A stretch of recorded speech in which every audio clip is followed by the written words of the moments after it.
اس کو بتایا. یہاں سے قرآن بات شروع کرتا ہے. یہ قال الملک ائتونی بہ، بادشاہ نے کہا بلاؤ اس کو جس نے یہ بات بتائی ہے. کیا لفظ ہے، ڈائریکٹلی قرآن ایک لفظ کہتا ہے. یہ یعنی درمیان میں کوئی لمبی چوڑی بات نہیں، اسے بلاؤ جلدی سے، کون ہے یہ شخص. فلما جاء الرسول، جب اس کے بعد قاصد آیا. دیکھیں یہ لفظ رسول کا لفظ قاصد کے معنوں میں لغوی معنوں میں تو قرآن نے استعمال کیا ہے اس، اور رسول جب اصطلاحی معنوں میں آئے گا تو وہ تو صرف وہ خدا کا رسول ہوگا جو خدا کی وحی کو انسانوں تک پہنچائے. ہوتا وہ بھی پیغامبر اور قاصد ہی ہے، لیکن دونوں میں بڑا فرق ہوتا ہے. یہ قاصد عام انسانوں کا پیغام دوسرے انسانوں تک پہنچاتا ہے، وہ قاصد خدا کا پیغام انسانوں تک پہنچاتا ہے. اور اسی لیے ہمارے ہاں یہ احتیاط برتی گئی اور برتنی چاہیے کہ عام قاصد کو پیغامبر لکھتے ہیں اور رسول جو ہے اسے پیغمبر لکھتے ہیں، الف بیچ میں نہیں ڈالتے. اور یہاں تو عزیزان من رسول اور عام رسول میں اتنا فرق کیا جاتا ہے کہ تحریر میں بھی ہم لوگ اس میں احتیاط اور رکھنی چاہیے یہ احتیاط. جی جب وہ قاصد وہاں آیا اور اس نے آن کے کہا کہ بادشاہ نے کہا کہ لاؤ اس قیدی کو نکال کے. عزیزان من مقام وہ آ گیا ہے کہ جہاں وجد کرتی ہے بصیرت، رقص کرتی ہے روح انسان کی کہ مرد مومن کا کریکٹر کیا بے گناہ ہے، یوں ہی جیل خانے میں ڈالا ہوا ہے.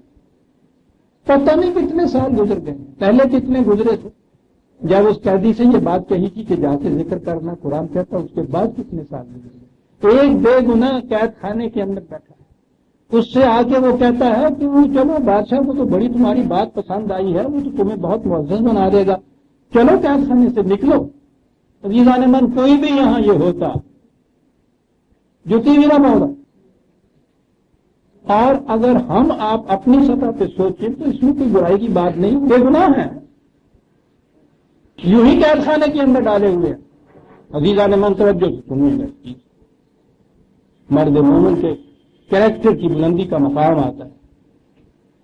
قاصد سے کہا کہ بادشاہ سے کہو تمہارا شکریہ، لیکن میں ترحم خسروانہ کی بنا پر قید سے نہیں باہر آنا چاہتا.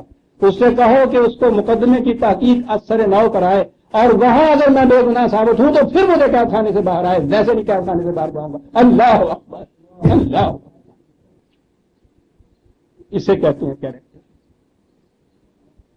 تراہم خسروانہ کی بنا کے اوپر قید سے نہیں کرنا چاہتا، میری بے گناہی عدالت سے ثابت ہو پھر باہر نہیں. کیوں عزیزان نے مرد مومن کا مقام دیکھا. کسے کہتے ہیں؟ کہتے ہیں جاؤ اپنے بادشاہ سے کہہ دو، جاؤ اپنے بادشاہ سے کہہ دو فرعون کا حکم آ رہا ہے کہ آؤ. وہ کہہ رہے ہیں کہ وہ دوسری چیز کے معزز بنانا چاہتا ہے. اس نے کہا جو بات میرے یہ سارے مورتن نہیں بتا سکے اس شخص نے بتایا ہے، لاؤ اس کو میں مقرر بناؤ، معزز بناؤ. بادشاہ کا حکم، پھر اس قسم کے اعزاز و اکرام کی دعوت.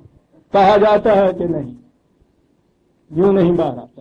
اسے کہو کہ اگر مجھے باہر نکالنا ہے اثر نو تحقیق تفتیش کرائے میرے مقدمے، اور اس پہ اگر میں بے گناہ ثابت ہوں تو پھر میں آؤں گا جیل خانے سے باہر. یہ مقام ہے عزیزان من. ایک طرف میں نے کہا ہے کہ روح وجد میں آ جاتی ہے، اور دوسری طرف جب ہم دیکھتے ہیں کہ ہمارے ہاں کے روایت پرستوں نے کیا کیا، پتھر مارنے کو جی چاہتا ہے. عزیزان من حدیث ہے آپ کے ہاں یہ بخاری کے اندر، مجھے معاف رکھیے گا اجازت نہیں دیتی حضور کی تقریر، بات کہنی پڑتی. حدیث یہ ہے کہ رسول اللہ جب اس آیت تک پہنچے تو کہا کہ یوسف نے تو یہ کہا اگر میں یوسف کی جگہ ہوتا تو فوراً باہر چلا جاتا. دیکھتے ہیں سازشیں یہودیوں کی کہاں تک گئی ہوئی. یوسف کو وہ اپنا پیغمبر سمجھتے، رسول اللہ جو ہے وہ حریف. یوسف کا مقام تو قرآن کی شہادت دے رہا ہے، انہیں کچھ کہنے کی ضرورت نہیں. وہ کہتا ہے کہ قرآن تمہارا شہادت دے رہا ہے. یوسف کے مقام بلند کے متعلق قرآن شہادت دے رہا ہے. یعنی اب یہودیوں کو یہ کچھ کہنے کی ضرورت نہیں کہ ہمارا پیغمبر تم دیکھو کتنا اونچا ہے. تم خود کہتے ہو، اب خود کہتے ہو کہ اس کے بعد پھر نبی اکرم صلی اللہ علیہ وسلم کے خلاف تو کوئی بات آتی نہیں. وہ انہوں نے اس کے اندر یہ حدیث داخل کر دی آپ کے ہاں، اسہل الکتب بعد کتاب اللہ، صحیح طریقے جس کے متعلق اب بھی آج یہ کہا جاتا ہے اہل حدیث کی طرف سے کہ بخاری اور مسلم کی کسی ایک حدیث سے انکار کفر، اس میں انہوں نے یہ رکھ دیا کہ ہمارے رسول نے تو بقول تمہارے یہ کہا، بقول تمہارے یہ کہا، تمہارے خدا کی شہادت کی بنا پہ یہ کہا کہ میں نہیں آنا چاہتا، بے گناہ ثابت ہوں گا تو آؤں گا، اور تمہارے رسول نے معاذ اللہ یہ چیز کہ میں اگر یوسف کی جگہ ہوتا تو جب یہ بات ہوئی تھی فوراً نہ کرا، کلیجہ پھٹ جاتا ہے، کلیجہ پھٹ جاتا ہے۔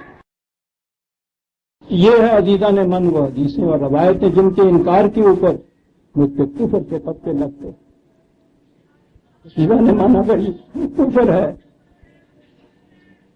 تو شان رسالت محب کے تحفظ کے صدقے میں 1000 مرتبہ کافر کرنے کے لیے تیار،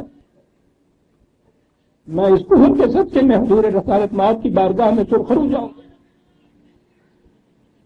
سن رکھیے عزیزان من زندگی کو اعتبار میں کسی ایسی حدیث کو جو قرآن کے خلاف ہو یا جس سے حضور رسالت محب صلی اللہ علیہ وسلم کی ذات اقدس پہ کسی قسم کا کام پڑتا ہو، میں اس کو جعلی وضعی کذب افترا مانتا ہوں، انکار کرتا ہوں، 100 دفعہ انکار کرتا ہوں۔ اور میرے استاد مولانا ناصر جراج پوری نے فکر آگے لفظ کہا تھا، وہ بہت بلند مقام تھا، کہتے ہو تم کہتے ہو کہ اس حدیث کے راوی بڑے مصدق ہیں، وہ کہتے تھے کہ اگر یہ حدیث ہے یہ جو رسول اللہ کی ذات کے اوپر کام پڑتا ہے، قرآن کے خلاف ہے، تو تم اگر کہو کہ اس کے راویوں میں جبریل بھی شامل ہے، میں پھر بھی انکار کرتا ہوں۔